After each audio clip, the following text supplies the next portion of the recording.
Everyone, welcome back to my channel.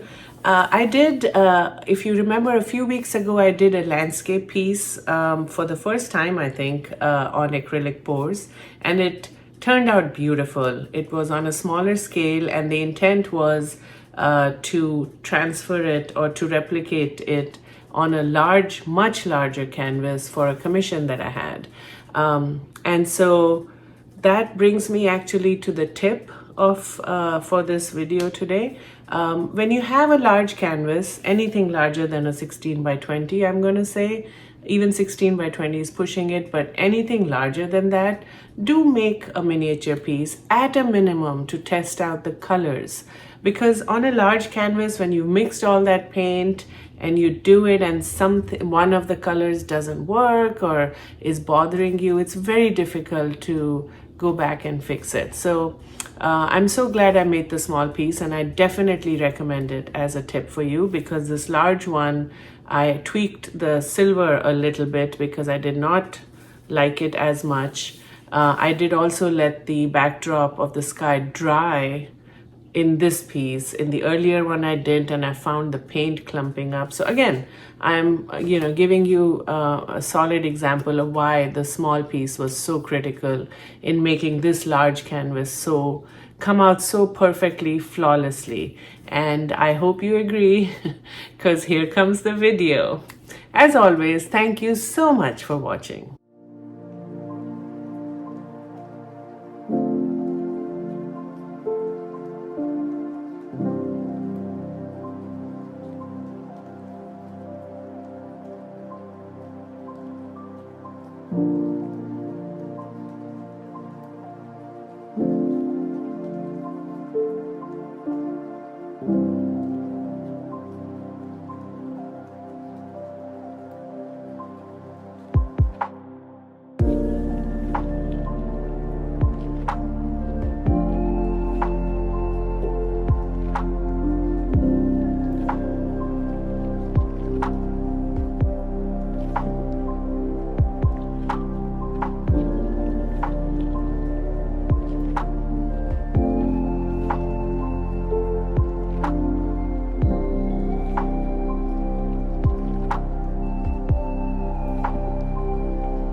let the sky dry. Because this skyline has come out so much better.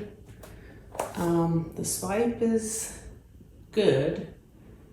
I don't hate it. I don't love it either. All right, so this is the finished painting.